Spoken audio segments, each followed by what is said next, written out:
नमस्कार साथियों, आप देख रहे हैं राजपथ उत्तर प्रदेश। मैं हूं सैयद कासिम। राजपथ उत्तर प्रदेश आपको बहुजन समाज पार्टी के सपने दिखाने के लिए जाना जाता है।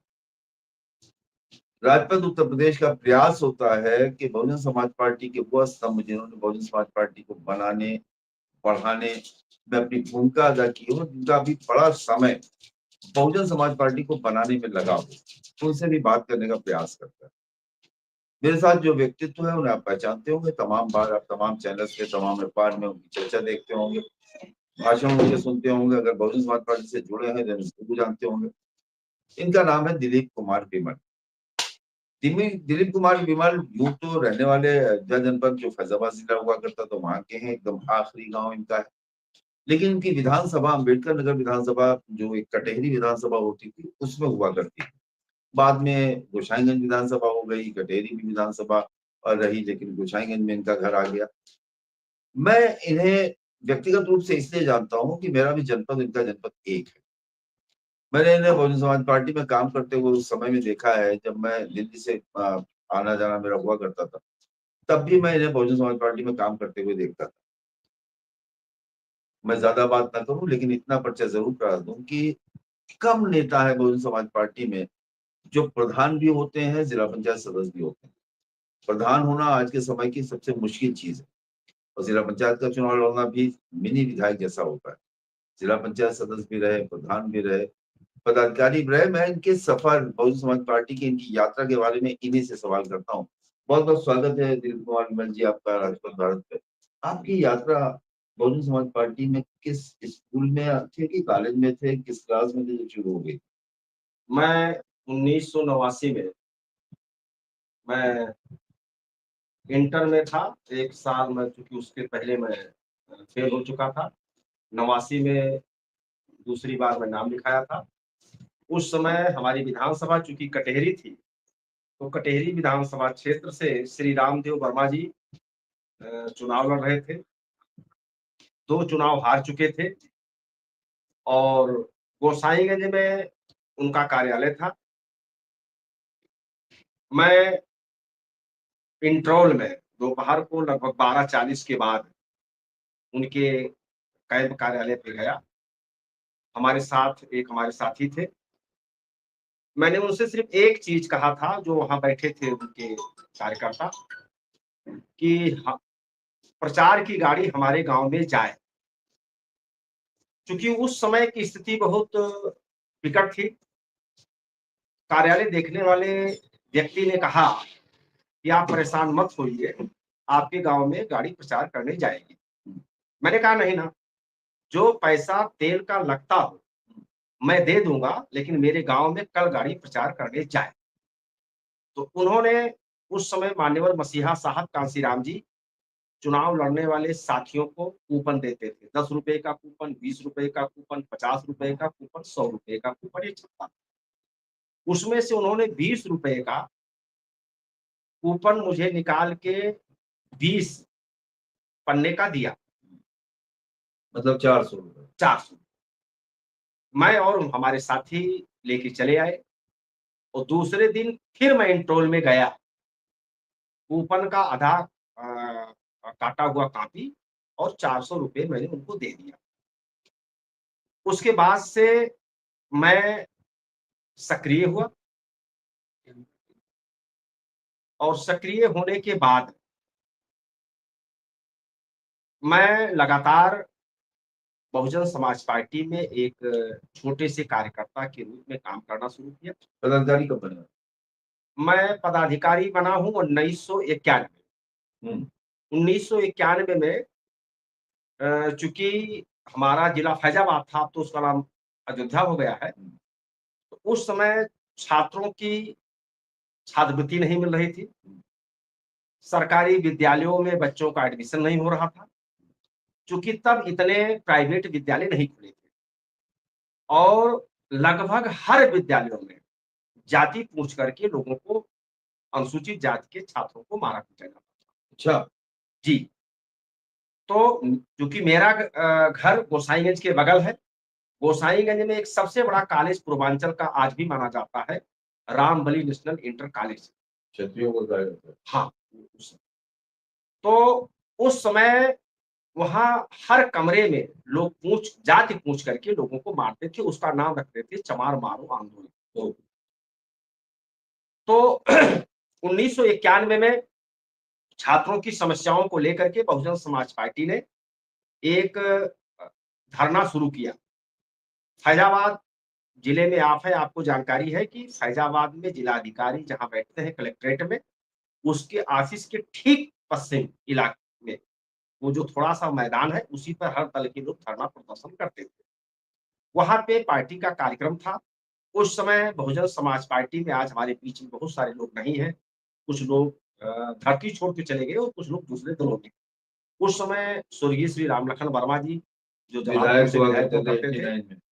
डॉक्टर मकसूद जी उस समय टांडा से चुनाव लड़ते थे, हार जाते थे। रामदेव वर्मा जी कटेहरी से चुनाव लड़के हार जाते थे। रामचल राजभर जी चुनाव लड़के हार गए थे।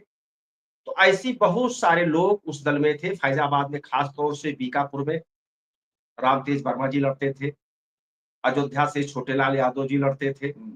मिल्कीपुर से अवधेश यादव जी परवेज लड़ते अख्तर भी लड़े, सरफराज जी, नसरुल्लाह भी जी, रुदौली से जी, लड़े। जी, जी। जी। तो वहां छात्रों की समस्याओं को लेकर के एक दिवसीय धरना था। मैं उस समय पैसेंजर ट्रेन चलती थी। पैसेंजर ट्रेन पे हम लोग गोसाईगंज से 25-30 की संख्या में छात्र बैठे और फैजाबाद के कैंट जो स्टेशन है वहां हम लोग उतरे और सीधे हम लोग 25-30 लोग उस ग्राउंड में आए।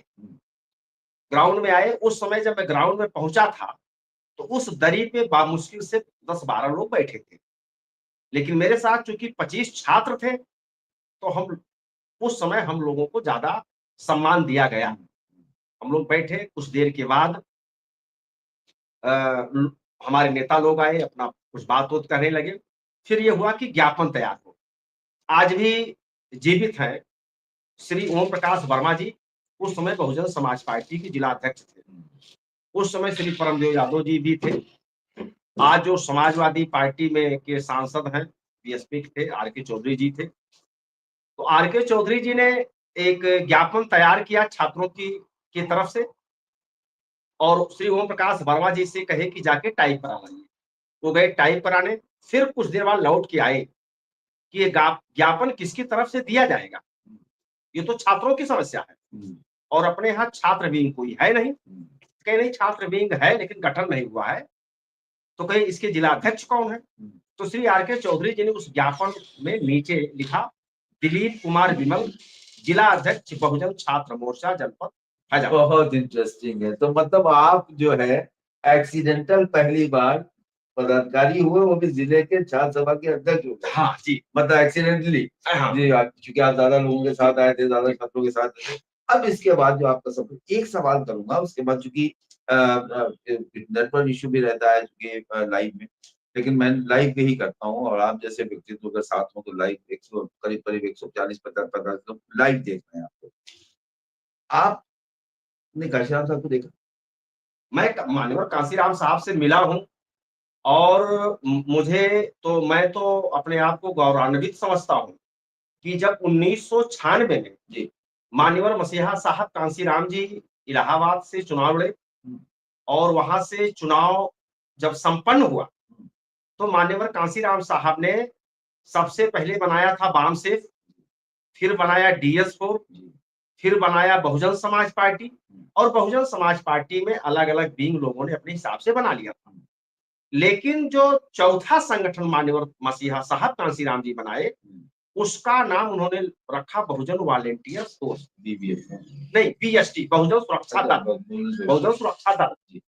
तो 1996 में जब लोकसभा का चुनाव संपन्न हो गया तो मान्यवर मसीहा साहब कांसीराम जी दिल्ली के केंद्रीय कार्यालय में उत्तर प्रदेश के हर जिले से 10-5 लोगों को मान्यवर साहब ने बुलाया था। उसमें हमको भी कहा गया था, मैं भी गया था और मान्यवर साहब हर मंडल में सिर्फ मंडल का संयोजक बनाते थे और उसके बाद छोड़ देते थे कि आप जाइए अपने यहाँ की पूरी कमेटी बनाइए। फैजाबाद मंडल में साहब ने शाम को 4 बजे तक उत्तर प्रदेश के सभी मंडलों का गठन किया लेकिन देर शाम तक फैजाबाद का नाम नहीं आया। साहब ने कहा कि फैजाबाद का तो गठन हो गया, और साहब उसी बीच से एक आप जानते होंगे कि आरडी बौद्ध जी उस समय सुल्तानपुर के जिला अध्यक्ष हुआ जी, हुआ करते थे, बाद में भी रहे हैं। और वो चूंकि आरडी बौद्ध जी हटा दिए गए थे, और ये जो अपने हैं जियालाल त्यागी जी, उनको आरोलिया बहें जी ने नया जिला अध्यक्ष बनाया। तो साहब ने कहा कि मैंने फैजाबाद का मंडल का संयोजक बना दिया। फिर साहब ऐसे लखे, लिखने के बाद आरडी बौद्ध जी से कहे कि मैंने इनको बना दिया। आरडी बौद्ध जी खड़े हुए, उन्होंने काम करने से इनकार किया। साहब चूंकि बहुत मजाकी थे, हंसमुख थे, और मान्यवर साहब बच्चों के साथ बच्चों का रोल, बुजुर्गों के साथ बुजुर्गों का रोल, हर रोल मान्यवर मसीहा साहब कांसीराम जी करते थे। फिर जब वो इनकार किए तो मान्यवर साहब ने पूछा कि अच्छा ठीक है, और कोई नाम बताइए। कई नामों पर चर्चा हुई। चर्चा होते होते होते फिर हमारे यहाँ से श्री अवधेश यादव जी, जो मिल्कीपुर विधानसभा से चुनाव लड़ते थे, वो भी किसी काम के नाते गए थे दिल्ली में। वो भी पीछे खड़े थे।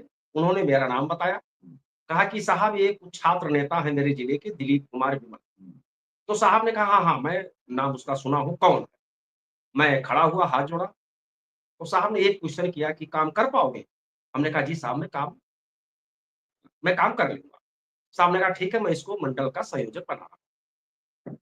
तो उस संगठन में मान्यवर साहब के आशीर्वाद से मुझे काम करने का मौका मिला।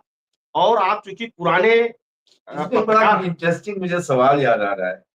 आप जिस कमेटी के मंडल के संयोजक बने थे, उसी कमेटी में आपने सुल्तानपुर जिले में एक जिले का संयोजक बनाया था, जो आज बहुजन समाज पार्टी में विधान परिषद भी रहे, नेता विधान परिषद के रहे, बड़े नेता है दिनेश चंद्र। तो आपने उनको बनाया था कि जिले कमेटी बनाती थी उस जमाने में? देखिए ऐसा है, वो बहुत बाद की बात है। अच्छा। मैं 1996 में जब मान्यवर साहब ने बनाया मुझे जी। तो मुझे याद है कि उस समय चूंकि नया जिला बन चुका था, और नया मंडल भी तब नहीं बना था, एक ही मंडल था आपका देवपाटन था नहीं। हाँ, देवपाटन था नहीं, फैजाबाद था। बहराइच वगैरह सब मैं गया बहराइच में मीटिंग करने, और वहां से मीटिंग करके मैं जब गोंडा में आया तो गोंडा में दो टीम थी। आज दोनों टीम दूसरी तरह है। एक टीम भारतीय जनता पार्टी में है, एक टीम समाजवादी पार्टी में है। श्री रमेश कुमार जी एक टीम का नेतृत्व करते थे, समाजवादी पार्टी में, ये समाजवादी पार्टी। दूसरे टीम का नेतृत्व पलटू राम जी करते थे, जो भारतीय जनता पार्टी। मैं जब वहां गठन करने गया गोंडा में, तो दोनों लोगों की टीम के साथ 5-5 लोग, 6-6 लोग राइफल और बंदूक लेकर के थे। तो मैं दोनों लोगों को, श्री रमेश कुमार जी को मैंने मंडल का मैं वहां गोंडे जिले का संयोजक बनाया, और पलटू राम जी को गोंडा जिले का सह संयोजक बनाया। दोनों लोगों को बनाया। उसके बाद अब आप आइए, तब अंबेडकर नगर जिला बन चुका था। श्री त्रिभुवन दत्त जी हैं, आज भी सांसद बड़े नेता है, विधायक है, मैं उनका बहुत बड़े नेता है। और मुझे खूब याद है कि जहांगीरगंज विधानसभा का संयोजक बहुजन सुरक्षा दल का मैंने उनको बनाया।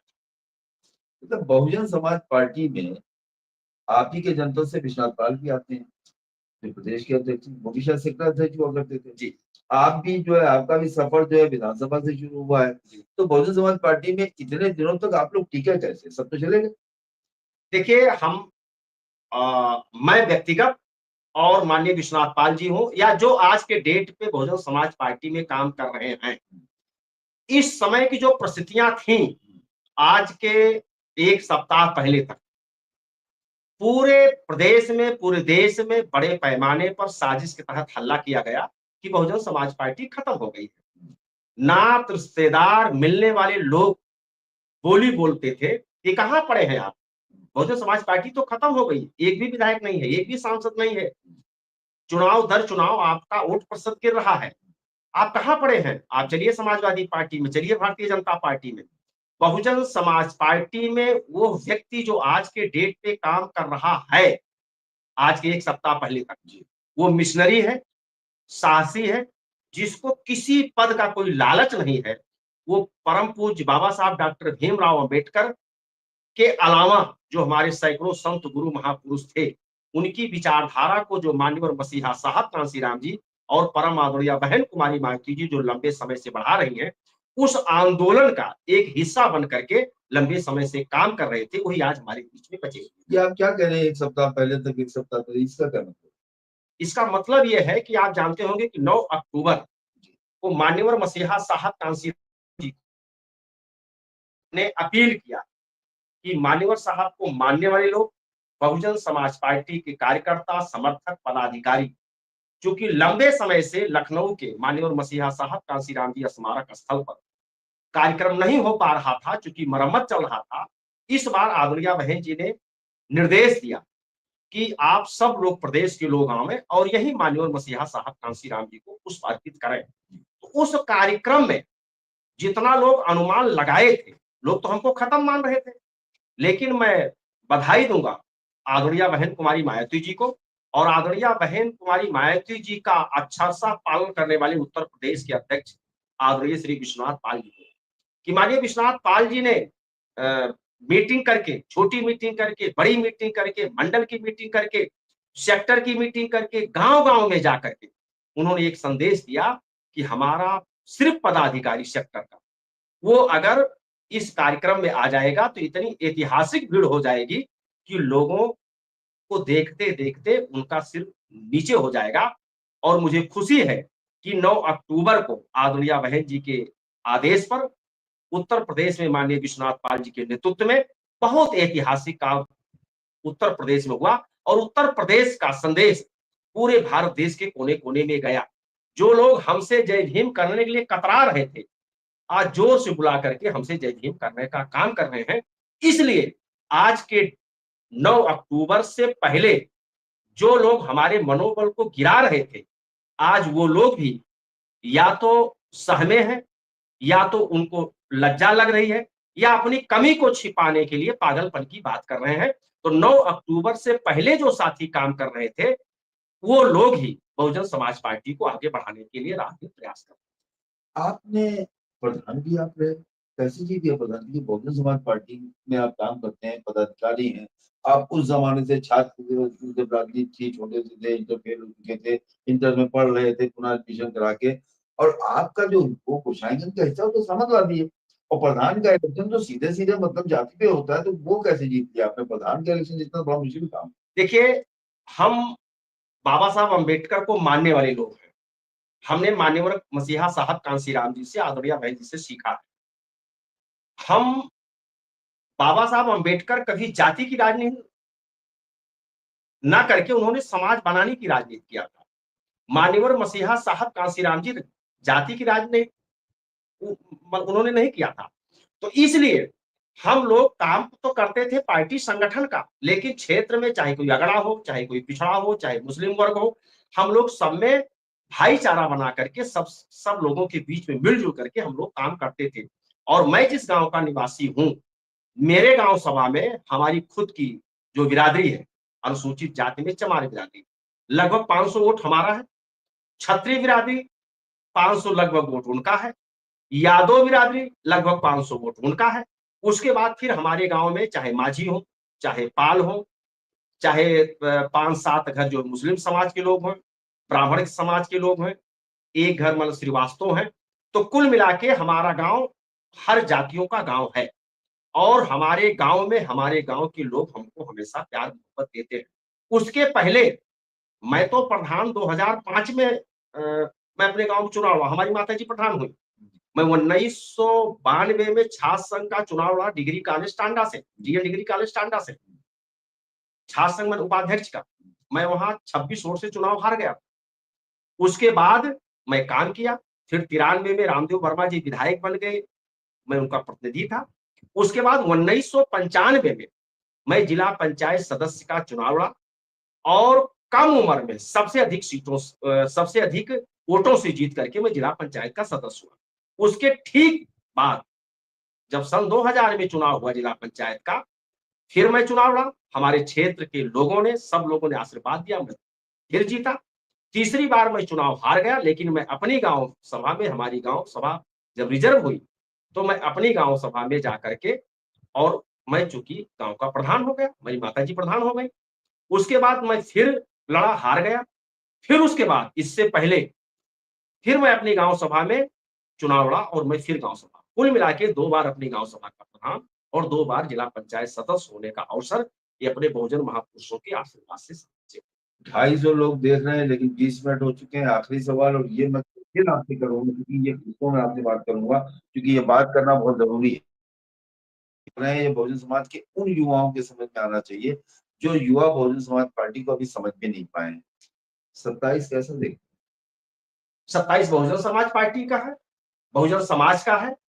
और मैं छात्रों, नौजवानों से अपील करना चाहूंगा कि हमारा छात्र और नौजवान, हमारे जो राजनीतिक विरोधी हैं, जिन लोगों को आज भी ये पसंद नहीं आता है कि हमारे शरीर पर अच्छा कपड़ा आवे, वो लोग एक साजिश के तहत बहुजन समाज के छात्रों, नौजवानों को गुमराह करने का काम किए। लेकिन मुझे खुशी है कि 9 अक्टूबर का जो कार्यक्रम हुआ था, उसमें भारी संख्या में नौजवान आए थे, कार्यक्रम देख के गए हैं।